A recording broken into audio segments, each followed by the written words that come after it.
항상 대한민국에 정확하고 빠른 소식을 알리기 위한 시스코크입니다.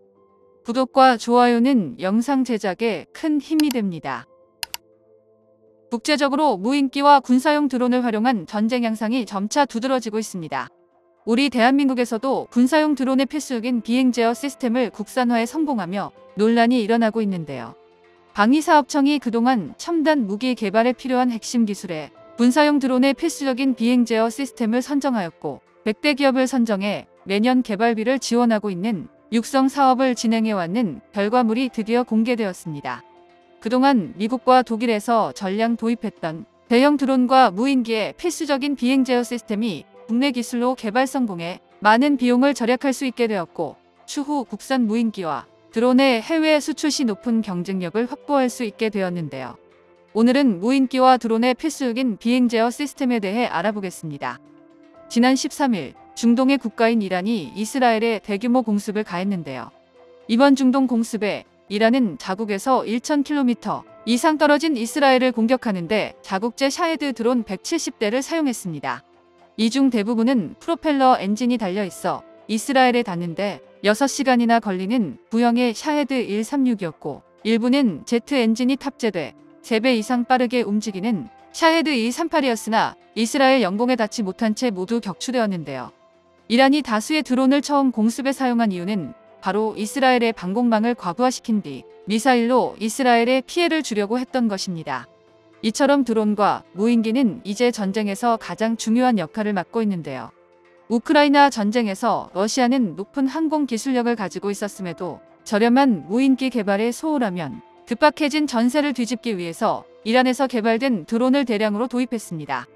그러나 도입 초반 활약했었던 이란제 자폭 무인기와 드론들은 현재 제대로 성능을 발휘하지 못하고 복합탄을 발사하는 기관포나 맨패드, 재민 공격에 노출되면서 성능을 제대로 발휘하지 못했는데요. 우크라이나가 무인기 공격에 적극적으로 관련 기술을 개발하고 서방에서 탐지 자산과 타격 자산을 지원받으면서 대응 능력이 발빠르게 상승하고 있기 때문입니다. 특히 작은 무인기를 탐지할 수 있는 고성능 레이더가 공급이 되면서 러시아가 도입한 이란제 무인기의 위력은 점점 약화되고 있는데요. 우리 군에서도 우크라이나 전쟁과 북한의 무인기 도발이 잦아지면서 이에 대한 대응 수단으로 무인기와 드론 생산의 가속도를 높이고 있습니다. 국내 강소기업인 영풍전자는 40년간 무기체계 정밀 제어와 신호 처리 기술을 개발한 전문 업체로 비행 제어 시스템을 개발한 주인공인데요.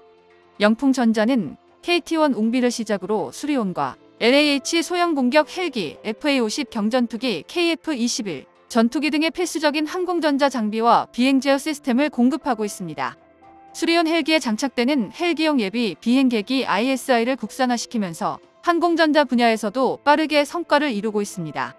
당시 수리온에 적용되었던 비행계기 항공전자 시스템은 영국 매기사가 제품을 공급했지만 비싼 부품 단가로 인해 국산화가 필요했는데요. 결국 국내 기업에서 국산화를 맡아 7년간 노력 끝에 성공하기도 했습니다. 이렇게 완성된 비행계기 시스템을 발전시켜 LAH 소형 공격 헬기와 KF-21 전투기까지 기술이 개량되어 전투 적합 판정을 획득해 국산화하는 데 성공했습니다. 이런 항공전자 관련 기반 기술을 확보한 영풍전자는 도심 환경에 필수적인 UAM 분야에 진출하기 위해 전기식 제어기를 개발해 플라이 바이 와이어 시스템을 개발해내는 데 성공했는데요. 이런 시스템은 비행 제어 컴퓨터가 입력한 다양한 정보를 조종사가 지시한 명령을 자동으로 수행할 수 있는 기능으로 광섬유를 이용해 정보 전달과 전자전 공격에 강한 플라이 바이 라이트로 발전했습니다. 일본은 자신들이 개발한 항공기에 광섬유를 신경망처럼 설치해 전자전 공격이나 재밍에 강하도록 만들고 있는데요. 얇은 광섬유 가닥으로 전투기 플랩과 액추에이터 시스템을 제어할 수 있을 정도로까지 구성하고 있습니다. 대형 항공기일수록 정보 손실을 극단적으로 줄이기 위해서 광섬유로 구성된 경우가 많은데요. 미공군이 운영하는 폭격기 전력은 광섬유 플라이 바이 와이어 시스템을 사용해 비행 제어 장치를 구축하고 있습니다. 그러나 일반적인 유인 항공기에 비해 드론이나 무인기들은 조종사가 탑승하지 않아 일반적인 항공기 디자인을 벗어나 개발되는 경우가 많으며 수직 이착륙 방식으로 좁은 공간에서 운영되도록 완성되고 있어 비행 제어 시스템을 개발하는 것이 더욱 어려운데요. 미국은 이러한 비행 제어 시스템에서 가장 높은 기술을 보유하고 있는 국가로 F117 스텔스 폭격기가 항공 역학적인 외형이 아님에도 비행할 수 있었던 이유는 록히드 마틴에서 개발한 첨단 비행 제어 시스템의 역할이 가장 중요하게 여겨지고 있습니다. 초당 수만 번의 자세 제어를 위해 실시간으로 수많은 센서를 분석하고 비행 제어가 가능한 날개 장치들을 미세하게 작동시켜 안전성을 유지하고 있어 비행이 어려운 고난이도 형상을 날게 하는데 성공하기도 했는데요. 현대 무인기들에 들어가는 비행 제어 시스템은 엔진을 제외하는 시스템을 통합해 적극적으로 제어하면서 엔진 개발에도 중요한 영향을 미칩니다. 또한 사중까지 백업 시스템이 통합되기 때문에 러시아와 중국에서는 서방에서 개발된 비행 제어 시스템을 따라잡기가 어려운데요. 비행 제어 시스템은 무인기와 드론으로 갈수록 점점 복잡해지고 있습니다. 현재 중국 언론에서는 한국이 이런 복합한 비행 제어 시스템을 국산화에 성공했다는 사실에 충격을 받았는데요. 실제로 중국을 비롯해 많은 국가들이 우크라이나 전쟁으로 인해 무인기와 드론 무기 체계의 중요성을 체감하면서 자체적으로 개발하기 시작했습니다. 그로 인해 다양한 디자인의 무인기들이 등장했는데요. 대표적인 기종으로는 엔진이 90도 이상 꺾이면서 고정익에서 헬기처럼 수직 이착륙이 가능한 틸트로터 무기들이 활발하게 개발되고 있습니다. 그러나 틸트로터 무인기들도 엔진을 회전하는 불안정한 방식보다는 날개를 꺾는 방식이나 날개가 회전하는 방식 등이 점점 나오고 있는데요. 또한 날개가 회전하지 않고도 수직 이착륙이 가능한 특이한 무인기까지 등장하고 있어 이러한 비행 성능을 완성할 수 있는 비행 제어 시스템이 갈수록 중요해지고 있습니다. 대한민국은 터키나 이란에 비해서 무인기와 드론 개발에 많이 뒤처져 있었는데요. 2000년대 초반 송골매 무인기를 실전 배치하고 무인 수직 이착륙 전투기까지 완성했으나 군사용으로 활용이 가능한 다양한 무인기 개발은 유인기에 비해 다소 늦어졌습니다. 그러나 재작년 북한의 무인기 도발 이후 우리 군에서는 무인기와 드론에 대한 인식이 바뀌었으며 그동안 도입에 소극적이었던 드론과 무인기 전력을 적극적으로 도입하는 방향으로 바뀌었는데요.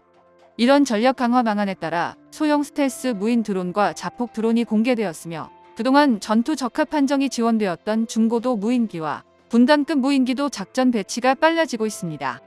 군에서는 소형 전술 차량에서 운영할 수 있는 소형 스텔스 드론과 평양까지 진출해 표적을 자폭으로 공격할 수 있는 저렴한 무인기들까지 개발에 성공했는데요.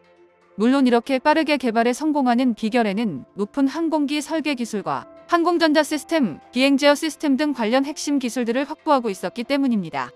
무인기에 활용 가능하도록 개발한 비행 제어 시스템을 이용해 국가에서 개발하고 있는 가오리 스텔스 전투기를 비롯해 KF-21 전투기와 함께 최전방에서 전투를 수행할 수 있는 국산 무인 윙맨 전투기 개발도에 적극적으로 사용할 것입니다. 정보가 도움되셨다면 구독과 좋아요 부탁드립니다. 이상 시스코크입니다.